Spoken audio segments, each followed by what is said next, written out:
In this video, we're going to talk about division. We're going to review a little bit of the basics and remind ourselves how to divide and focus on multi-digit numbers. So here we go.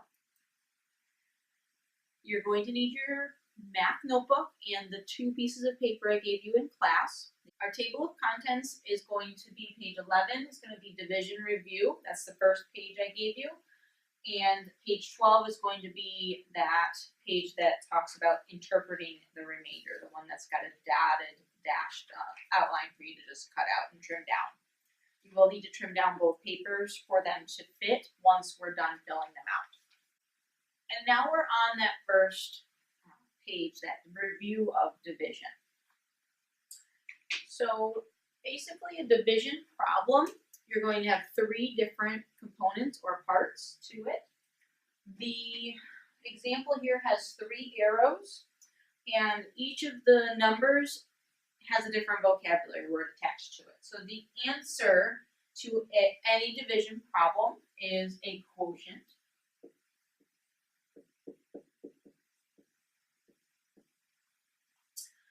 The number that you start with, meaning say you had 24 candy bars and you wanted to divide them up amongst you and three of your friends, so four of you.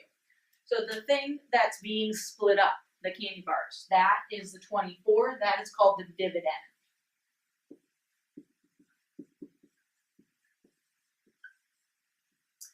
And the number that represents how many equal groups you need, that is the 4 in this case, because there's 4 people who want to split up the candy amongst themselves. That is called the divisor.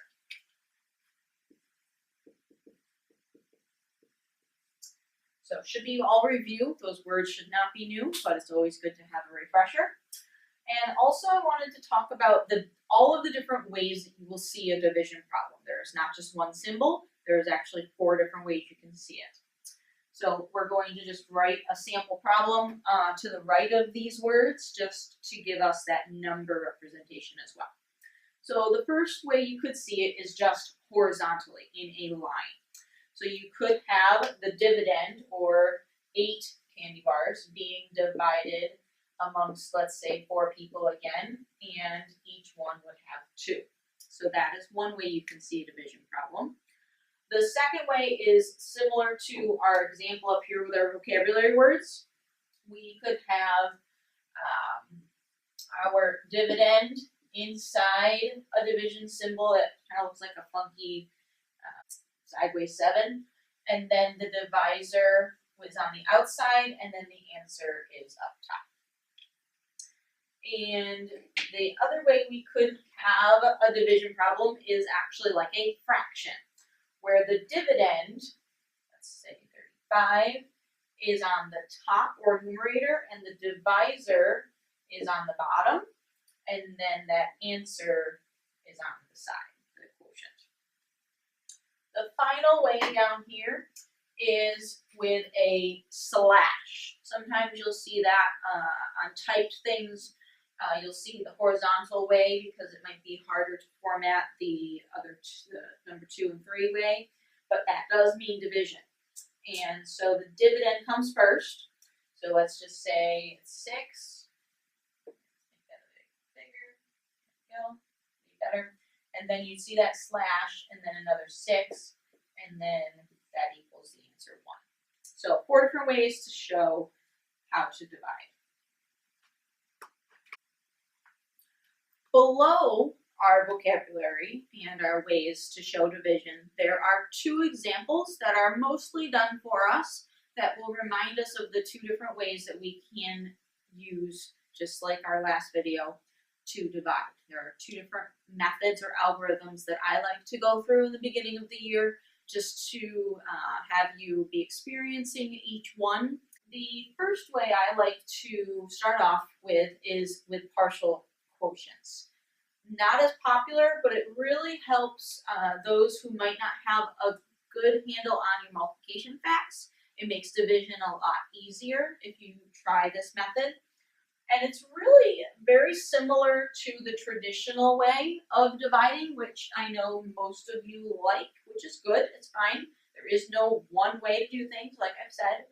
And so let's just review the traditional, and I'll show you how partial quotients is kind of similar. So when you're doing traditional, you will start off by taking your divisor and thinking to yourself, okay, what times 8 gets me close to 49, but not going above? And then that multiplication problem, 8 times 6, will be the 48, which is down here. And then you subtract. There's no subtraction sign in there, so you can just add that. And then you would subtract and then bring down the next digit. Now, I didn't do the 4 because 4 is less than 8, so that's why I was first talking about the 49. So I subtract, I bring down the 4, then I think again, what times 8 gets me close to 14, but not going over? So it's the only one that we can do is a 1. 1 and 8 get multiplied together to be put underneath the 14. Again, we subtract to get a 6. And then we bring down the last 4, and now it works out lovely because 8 times 8 is 64, and we subtract and we get a 0. So the final quotient is a whole number, there's no leftovers. You're doing the same thing with partial quotients, except for you're not writing your quotient up here, you're writing it on the side. But it's the same idea. You're going to think, what times 12 gets me close to 195? And it's not exact, but I know something. I know that 10 times 12 is 120, and I know that that's less. So let's start there. And we just like before, 10 times 12, 120, and we subtract and get 75. And then maybe I don't know exactly what times 12 gets me closer to 275, so I start with what I know. I know that 12 times 5 is 60. So I write the 5 underneath the 10. Notice that this is a ones column that we're going to have to add up eventually, as you can see. But 12 times 5 is 60. We subtract again, just like in traditional. We're multiplying, putting it inside and subtracting. And we get 15. 15 is really close to 12, so the only thing I can do is put another 1 on the side. 1 times 12 is 12, and subtract, and we do get a remainder for this. Now we have to finish this up. Once we have all of our parts of the quotient, we have to add it up. That's why it's called partial quotients. So this will become 16, and we do have a remainder of 3. Now in the past, you've written a remainder perhaps with an R. That is fine and dandy, but not in 6th grade. We are not going to show the remainder with an R. We're going to do different things with the remainder, and that's where your second page of notes comes in. So we're going to take this and we're going to continue right on to the next page. That star that you wrote after the remainder 3, I want you to do that same star right on this second page of notes, because it's not enough now, you're in 6th grade, to just say, oh, there's a remainder of 3. We're going to have to do something with that remainder, and it depends on the kind of problem and what it's asking that'll direct us to tell us what to do with it. So there are 3 things that we could do in order to interpret the remainder. First thing is to just report it.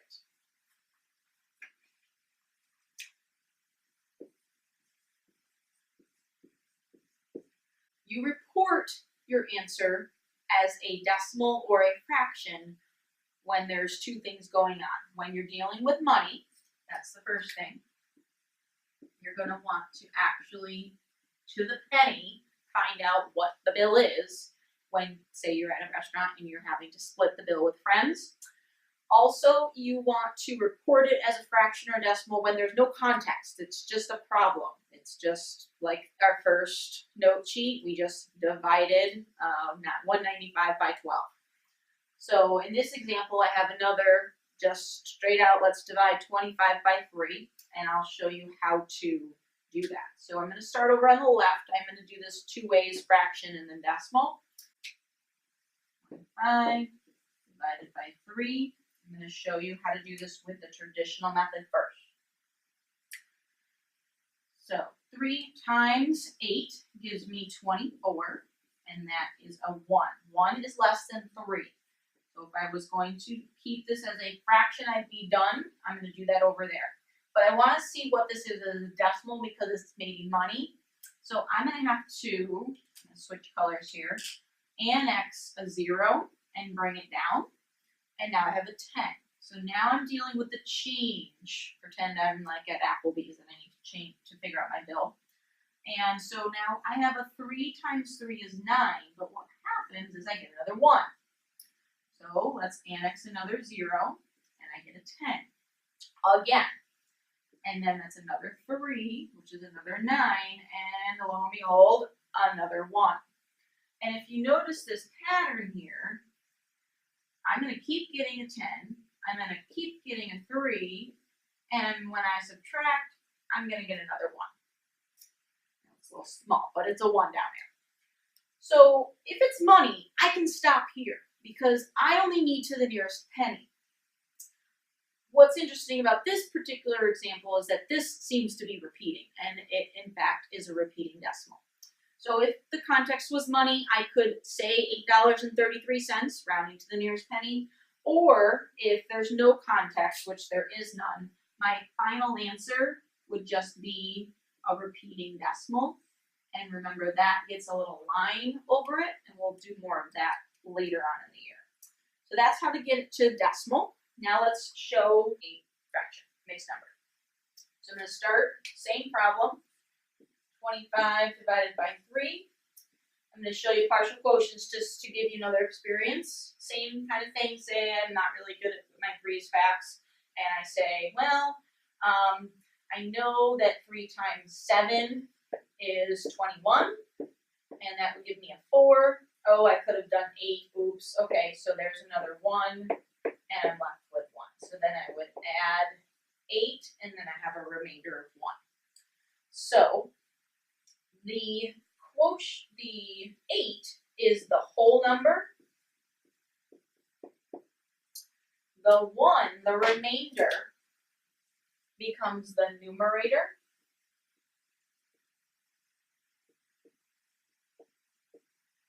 And the 3 becomes the denominator. Now, the only difference if you're traditional people to do, if you like traditional way, this 8 would just be sitting up here. And so whatever the whole number is sitting up here, just like this was, that would be the whole number. The 1 would be the numerator, the 3 would be the denominator.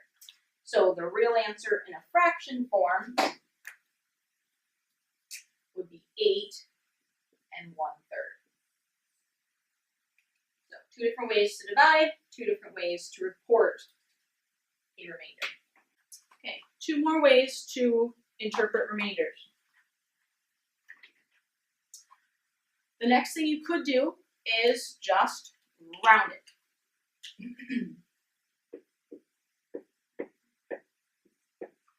You're going to round it up to the next whole number in certain situations. When you are splitting up people and you can't leave them behind. Sorry, you can't. So if you're going on a field trip and you need to put students on buses and there's, say, 64 kids that are going on the field trip plus 9 adults, and you have to figure out how many buses you need. Another situation that you could need to round up for is when you are putting things into groups and you have to use them all.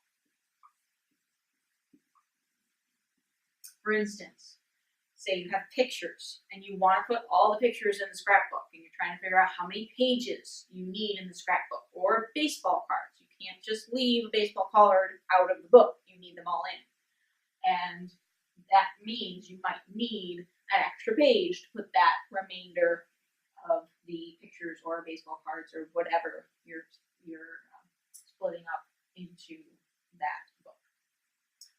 The third and final thing that you could do when you're faced with a remainder is to ignore it. And sometimes it is possible that you should ignore the remainder and just use the whole number piece. when should you?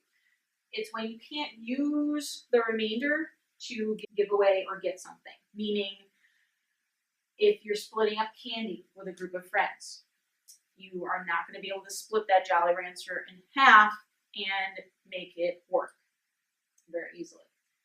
When you're buying multiple items at a store, say you want to set up a closet and you need to buy hooks and you only have $20 and you can only buy 5 hooks because the money that you have left over after you buy 5 of them isn't enough for you to buy a 6th item. And those are the 3 ways to interpret remainders. In this example, I'm going to do it with you, alongside of you. So if you have any room on any of these pages that you can do this problem with, that's great. If you need an extra page, that's fine too. Just go on to the next page to do this problem. There's only one that we're going to do today.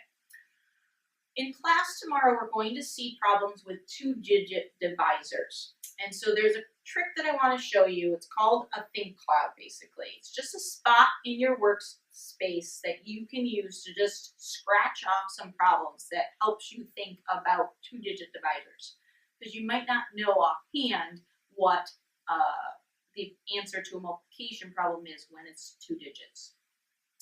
So I have my paper turned here so that it's easier for me to use the columns and keep things organized.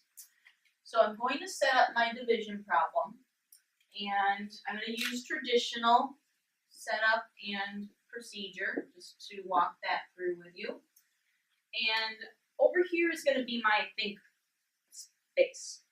Now the first thing I'm going to do is estimate, just to give me an idea of what I'm dealing with here. So I'm going to change 800 to 900, and I'm going to change 31 to 30. So I think my answer is going to be around 30. That's going to help me when I'm thinking about things over here. That makes this division easier. So if I see the 2-digit divisor, I know I'm going to have to think about 87 first, not 8, because 8 is less than 31. So I'm going to be looking at 87, and I'm going to be thinking about 30, and how many times can 31 go into 87? I know 31 is close to 30. I'm thinking 2 times, because 3 times 30 is going to be 90. That's going to be too high. So I've just used some mental math there to help me out. So 31 times 2 is 62. That works. So I'm going to put the 2 up top, the 62 underneath, and subtract. So I'm left with 25, which is good because it's less than 31. I'm going to bring down the 8. Now I have a bigger number. Now I know my answer is supposed to be around 30. So again, I'm going to use my estimation to help me guess a possible number that would work. So if it was 30, what times 30 gets me close to 258? Well, I know 3 times 8 is 240. So I'm going to start by trying to see what 31 times 8 is. So 31 times 8 is going to be 248. And that is under, and it's very close to 258. It's only 10 different. So when we subtract, I get a remainder of 10. That is under 31, so I know I picked the right number on top. So right now we have a whole number of 28, a remainder of 10, and here's our divisor, 31. So I'm going to, just because this is a straight problem, just report it as a mixed number. So just to remind you, this whole number, this numerator, and 31 is the denominator. So I mark that again on my paper so that I can see it. You need to as well. And so my final answer is going to be 28 and 10 over 31. Here's a problem for you to practice as well on that same page. You can check it with a calculator. I will see you tomorrow and we'll practice more. Bye-bye.